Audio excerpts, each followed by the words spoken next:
एक व्यक्ति था। उसके गुरु एक सन्यासी थे। वह व्यक्ति दुनियादारी से ऊब सा गया था। वह अपने गुरु की तरह ही दुनियादारी छोड़कर सन्यासी बना चाहता था। उसने अपने परिवार को यह बात बताई तो सभी ने मना कर दिए, यह कहते हुए कि हम सब आपसे बहुत प्यार करते हैं। फिर उसने अपने गुरु को यह बात बताई, परंतु साथ ही कहा कि उनका घर परिवार, बच्चे और पत्नी उसे संन्यास लेने नहीं दे रहे हैं क्योंकि वह मुझसे बेहद प्यार करते हैं। गुरु ने कहा, यह किसी सूरत में प्यार नहीं है। गुरु ने उसे बहुत समझाया पर वह व्यक्ति नहीं मान रहा था। फिर गुरु ने कहा, अच्छा ठीक है। गुरु जी उस व्यक्ति को मठ में ले गए। इसके बाद गुरु ने उसे योग विद्या सिखाई, जिससे वह अपनी सांसें रोककर मुर्दे जैसी अवस्था में घंटों तक रह सकता था। यह सब सिखाने के बाद गुरु ने उसे एक योजना बताई और उसे घर भेज दिया। दूसरे दिन वह व्यक्ति अपने घर पर मुर्दा पाया गया।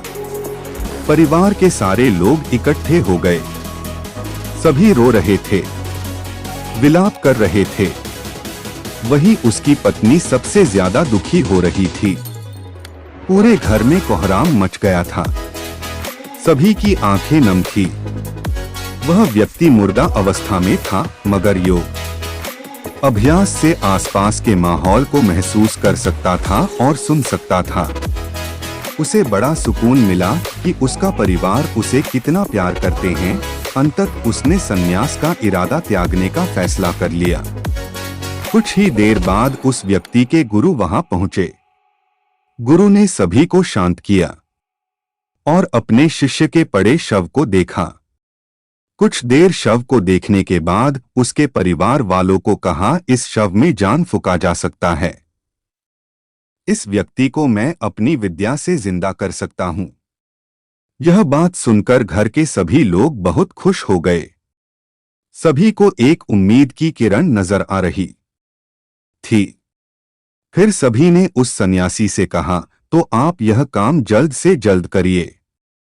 इस पर उस सन्यासी ने कहा, एक समस्या है। इस कार्य लिए परिवार के किसी अन्य सदस्य को अपनी प्राण त्यागना होगा। यह सुनकर सभी लोगों की सांसें रुकी की रुकी रह गई। सभी ने एक दूसरे को देखा। सन्यासी ने परिवार के सभी सदस्यों से एक एक कर पूछा पर किसी ने भी हाँ नहीं कहा। सभी ने अपनी जान की जरूरत बताई और अपनी जिंदारी भी। सन्यासी ने फिर उस व्यक्ति के पत्नी से कहा, अगर यह नहीं रहे तो तुम कैसे जियोगी? उसकी पत्नी ने तुरंत जवाब दिया, मैं इनके बगैर भी जी लूंगी। गुरु ने उस व्यक्ति के बच्चों से भी यही सवाल किया। उनका भी जवाब नहीं थी। फिर यही सवाल उस व्यक्ति के माता पिता से किया। उनका भी जवाब एक ही था। इसके बाद गुरु उस व्यक्ति के शव के पास आए और बोले, हे व्यक्ति, तुम उठ खड़े हो जाओ। वह व्यक्ति उठकर बैठ गया।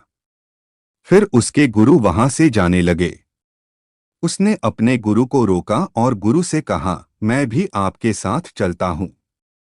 अब उस व्यक्ति को समझ में आ गया था कि उसकी जरूरत उसके घर में कितना है। अब वह एक पल भी अपने घर में रहना नहीं चाहता था।